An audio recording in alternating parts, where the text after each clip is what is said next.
Everyone, welcome to our first virtual Principals Coffee. We're glad that you're here. I hope everyone can see me. Hi, Amy. I'm Michelle Massey. I'm co-president of Edmonds Woodway High School PSO, and welcome to our virtual coffee talk with Principal Larsen.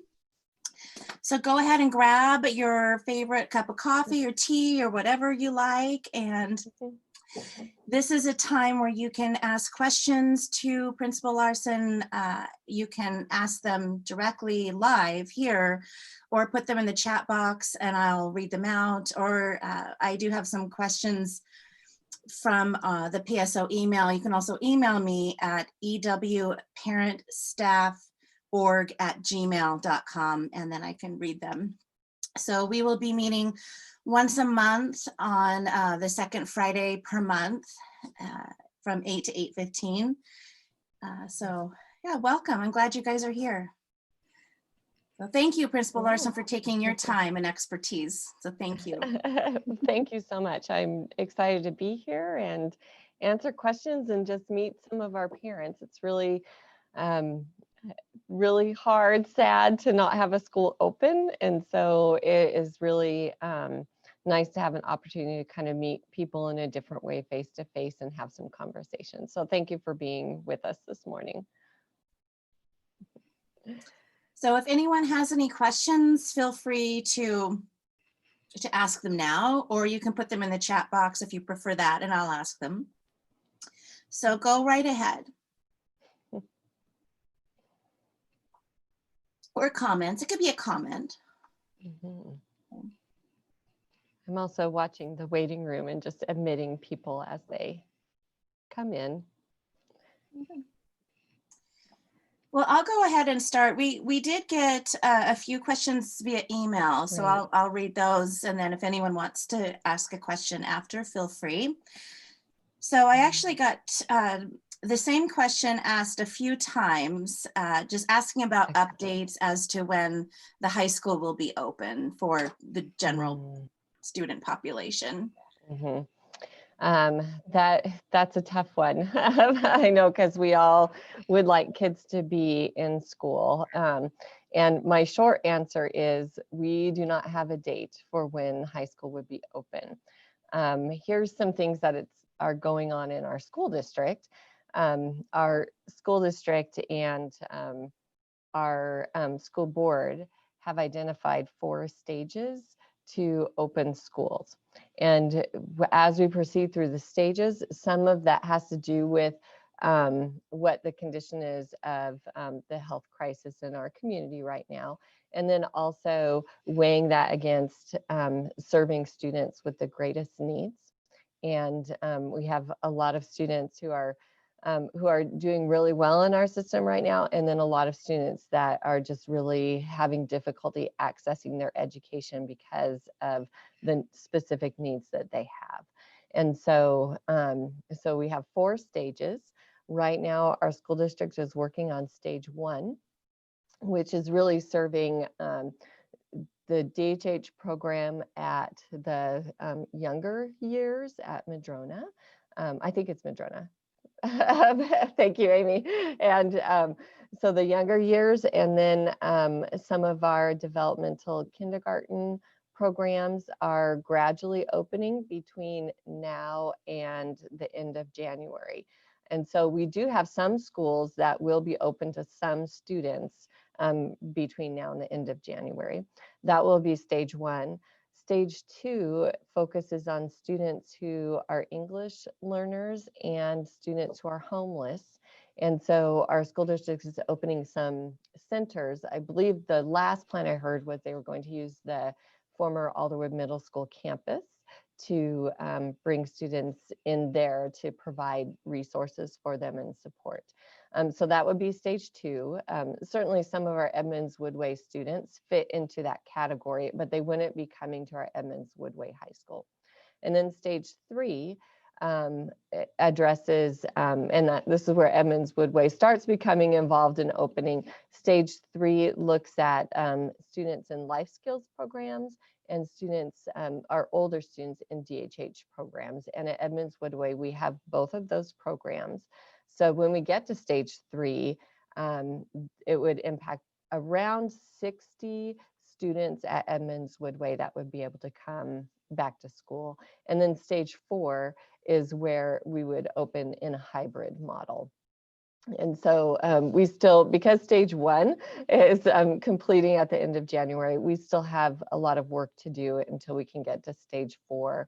And a lot of the work has to do with making sure we're ready, seeing what the health conditions are in the community, figuring out how can we keep the building clean and safe for people who are in the buildings. And so it's a lot of work and a gradual process. So that's the long answer. I'm afraid I don't have a lot of really good targeted dates right now for when that might occur.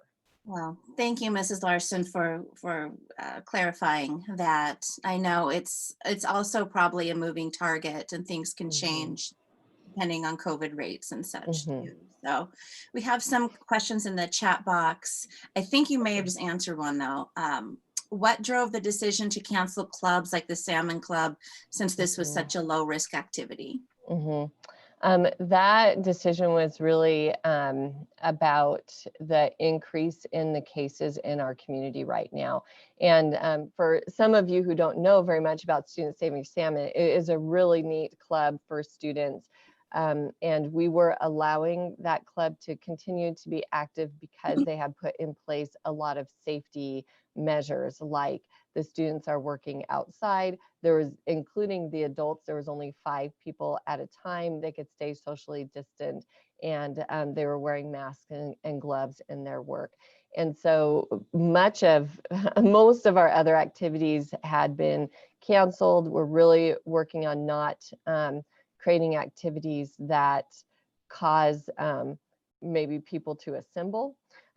So as our cases have increased, we've really tried to decrease things like even our drive-by kind of activities, because it's bringing people together. And as a state institution, we just really can't do that. And then this week, as our cases just have really increased in Snohomish County. It was actually recommended quite a while ago, but it was recommended to me, and I really considered we're getting to be at a pretty high risk. We are hearing about our students who are calling in sick to school, but they're calling in saying that they have COVID in their households. And so with that increase, my concern was just really becoming an increased concern about people being exposed. And so I did ask the Student Saving Salmon to put a hold on the work that they're doing, and I did give them a threshold. And it was, now I can't remember the specific threshold, but there is a threshold that was printed by the Department of Health of where we could get under, and then that would be a time when they could be active again. They really were working hard to be safe. It just became a large concern for me, so I wanted to have them pause for a little while. Thank you, Mrs. Larsen. Next question is, let's see. For seniors this year, do you have any thoughts or ideas as to what arrangements are being considered for seniors and their final year of experiences? And I'm wondering if that is around, Karina, I'm hoping you're asking about kind of celebrations that we do for seniors as we get to the spring. I think that's what you're referring to.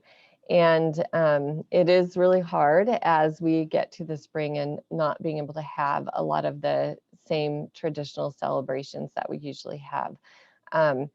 The seniors, I think, are very disappointed right now with that we weren't able to do any kind of homecoming, which is a big deal.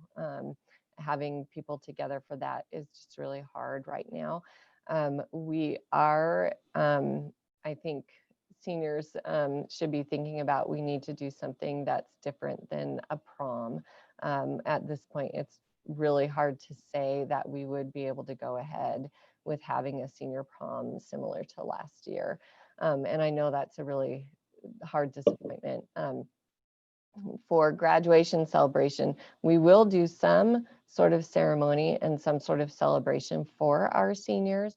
Last year, we did some drive-through things and did a drive-through celebration. We are starting to work on planning something like that, and probably we'll have several different plans that we'll plan parallel to that, so that we can adjust to whatever we're allowed to do with what the health department allows us to do. Some ideas that we've been brainstorming are things like a drive-through situation like we did last year. We've been brainstorming, can we do a parking lot ceremony where people participate in their cars? Is that something we have capacity to do? Can we do something on the football field where the students are really spread out and we can do a ceremony? So right now we're really at brainstorming stages, and we will start planning pretty soon. One thing that is good is last year we were really had to cancel things and really readjust quickly. This year we have a little bit more time to plan deliberately. So we definitely want to have that celebration for seniors for sure. And as we think of creative things, we will plan those as well. We really do want our seniors to be able to celebrate. We're just not able to do that in a lot of ways in the traditional ways that they have in the past.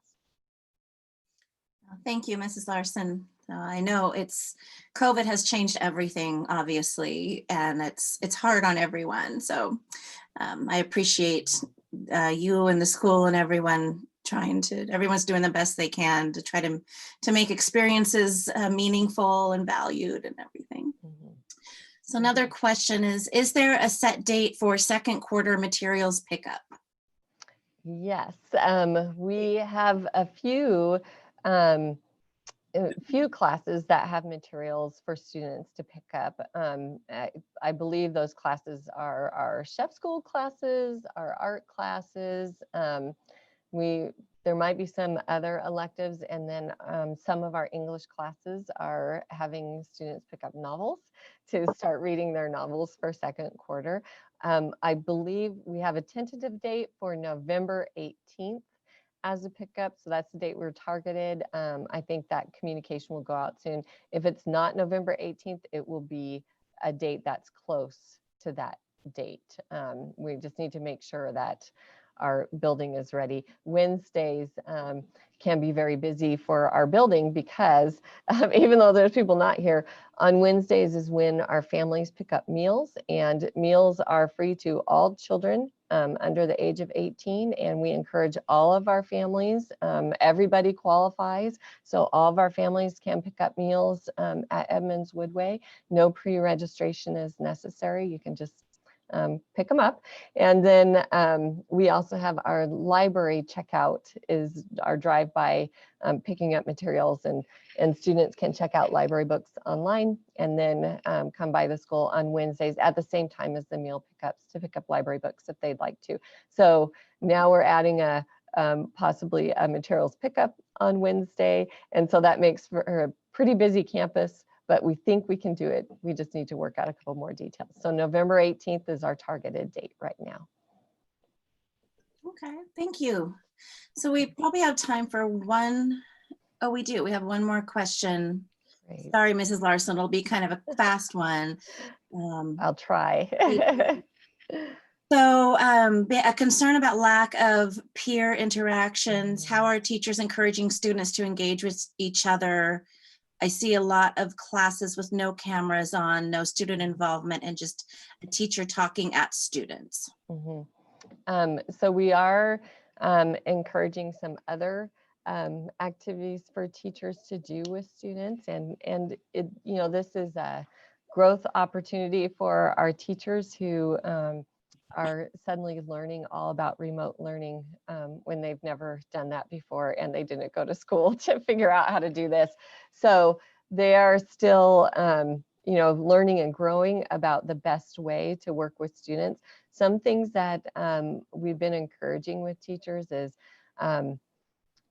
students have some sort of activity to discuss or something to produce collaboratively while they're in classes. Teachers can use breakout rooms for students to meet in small groups and produce things. Teachers have started using more, or going back to maybe using icebreakers to help students kind of introduce themselves to each other before they dive into a project, and just try and think about how do we, it is a puzzle for us too, how do we get students to talk with each other? The turning on cameras is kind of a difficult thing for our students and parents, and it's hard for me as a principal to say everybody must have their camera on. That certainly produces more peer interaction, but also we have some students that just have really major anxiety about that, and so it's hard to mandate that. And then we have a lot of our families with connectivity issues in their internet, and having cameras off helps the connectivity issues for the whole class. So we're weighing those things together. And I have had teachers, when I've been in classrooms, the kids enter and they say, everybody say hi, and they have a nice little introduction moment with the kids, and then they allow the cameras to be off to help with connection and help with their internet connection, and help with students who might be feeling anxious. So we're still working through those things, but those peer interactions around classwork is really important. Another thing that we're doing as a school is we have started brand new a hallway talk with Jordy and Julia. Jordy and Julia are our hallway supervision people. And if there's staff members here, and if students have been enrolled at Edmonds Woodway, freshmen don't know them, but everybody else knows Jordy and Julia. And they are usually talking with kids in the hallways. So we thought, why not do it now? So if your students go to their Canvas Home of the Warriors class, there's a link there for hallway talk.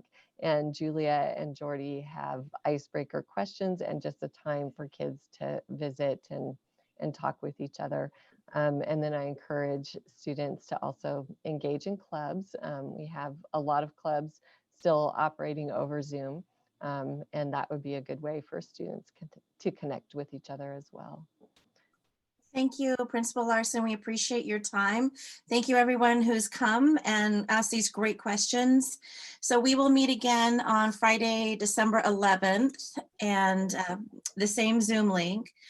And you can email questions again at ewparentstafforg@gmail.com. And I'm happy to read your questions or just ask them live. So thank you, everyone. This was a great coffee talk. Thank you, Principal Larsen. We appreciate it. Thank you, everyone. Have a great weekend, and we'll see you next time. Yeah, thank you. You too. Bye-bye. Bye.